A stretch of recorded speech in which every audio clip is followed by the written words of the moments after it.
Hello friends, मैं आपका दोस्त रुद्र प्रताप सिंह जो आज आपको स्टार्टअप इंडिया लोन के बारे में कुछ बताना चाहता हूँ। उसके मेन इम्पॉर्टेंट पॉइंट्स क्या हैं और ये लोन किनको मिलेगा, इस पर हम डायरेक्ट बात करते हैं, सीधे टॉपिक पे आते हैं।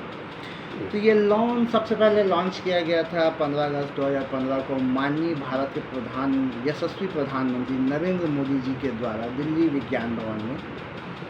और ये लोन अपने आप में एक बहुत ही बड़ा और बहुत ही यूनिक और बहुत ही अच्छा टाइप का लोन है, जिस फील्ड पर फर्स्ट टाइम किसी प्रधानमंत्री ने ध्यान दिया मेरे जानकारी के अनुसार। इसका उद्देश्य है जो एसटी हैं, जो एससी हैं और जो महिलाएं हैं, इनमें एम्पावरमेंट डेवलपमेंट करने की। क्या होता है, जो महिला एसटी एससीज रहते हैं, इनको कहीं पे भी मतलब जनरल बिजनेस क्लास के लोग तो हर जगह लोन ले लेते हैं, उनका बैंक में हर जगह सेटिंग्स ठीक रहता है, लेकिन इन लोग को बैंक वाले लोग लोन नहीं देते।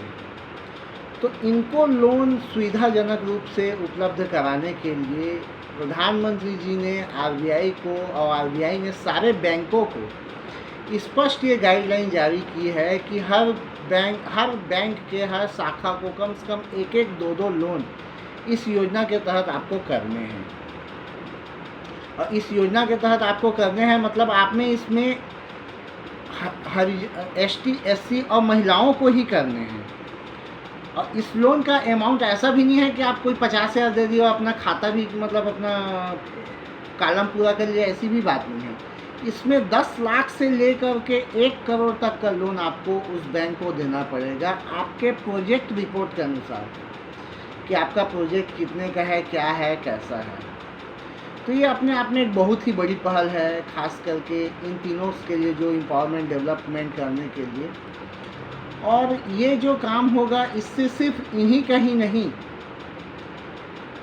उद्योग खुलेंगे, रोजगार बढ़ेंगे, तो इनका तो विकास होगा ही होगा, साथ ही साथ जो सेक्टर है, जिस क्षेत्र में ये काम होगा, वहाँ रहने वाले लोग, वहाँ के लेबर्स, उनका भी काम अच्छे से होगा, उनको रोज़गार मिलेगा, अपनी लोकल जगह पे रोज़गार मिलेगा।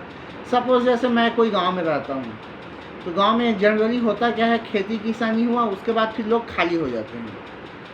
अब लोग खाली हो गए तो बरसात में ही 4 महीने काम करने से हमारा आजीविका तो चलेगा नहीं, हमको चाहिए कम से कम 10 से 12 महीने काम।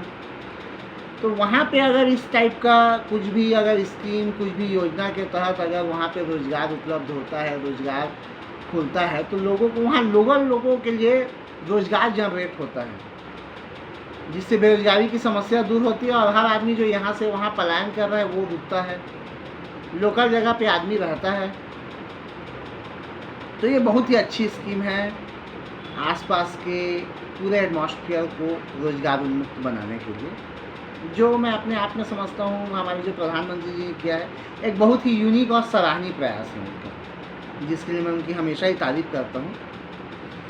तो अब इस लोन में पाने के लिए पात्रता क्या क्या होनी चाहिए, किस लोगों को ये लोन मिलेगा, तो इसके लिए आपकी पात्रता है, आप या तो महिला हो, या तो एसटी हो, या तो एससी हो। इन तीनों लोगों को ही यह स्टैंडअप इंडिया के योजना के तहत लोन दिया जाएगा। आपकी उम्र 18 साल से ज़्यादा होनी चाहिए, जो कि हर एक गवर्नमेंट की चीज़ों में मांगी जाती है, वही सिंपल है, ज़्यादा उसमें कुछ नहीं है। आप कोई भी चीज़ कहेंगे 18 साल से एबव भी बोला जाता है, वो है।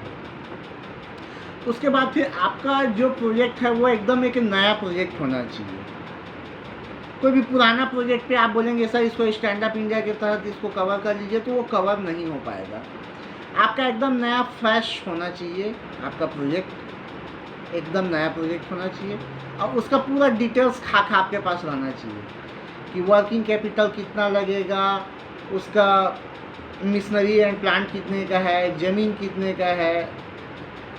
अगर आपके पास ज़मीन नहीं है, सपोज़ आप जिस लोकेशन पे लगाना चाह रहे हैं और आपके पास ज़मीन नहीं है, तो हमारे प्रधानमंत्री जी ये बोलते हैं कि हम आपको ज़मीन भी देंगे, बहुत ही रियायतों कीमत पर ज़मीन देंगे, आपको पैसा दिया जाएगा। पैसा जो दिया जाएगा उसमें आपको 75% तक फाइनेंस होगा, बैंक आपको 75% देगा, और जो बचा 25% उसमें आप 10% को आपको अंशदान करना है। और जो बचेगा 15% उसको विभिन्न शासन की योजनाओं के द्वारा आपको वो मिल जाएगा अंशदान के रूप में। और इस पर ब्याज क्या होगा? इस पर ब्याज जो बैंक का सामान्य जो ब्याज दर जो हमेशा चलता है उसी ब्याज पर ही आपको लिया जाएगा। जो समय के अनुसार आरबीआई के पॉलिसीज़ के अनुसार सीआरआर और आईआरआर जो कट होने के बाद कम ज़्यादा जो 1-2% का होता है बस वैसे ही रहेगा, उसमें कोई और बहुत बड़ी बात नहीं है। अच्छा, अगर आपकी कंपनी शेयर होल्डिंग वाली है, पार्टनरशिप कंपनी है जिसमें बहुत से लोग हैं, तब आपकी कंपनी में 51% का शेयर होल्डिंग महिला ST/SC एंटरप्रेन्योरशिप का होना चाहिए, तभी इस योजना के तहत वह कवर होगा। इस बात को आपको ध्यान रखना है। अगर पर्सनल में है तो भी ST/SC वुमन रहना चाहिए। अगर पार्टनरशिप है तो पार्टनरशिप में उनका 51% का शेयर होल्डिंग होना ही चाहिए।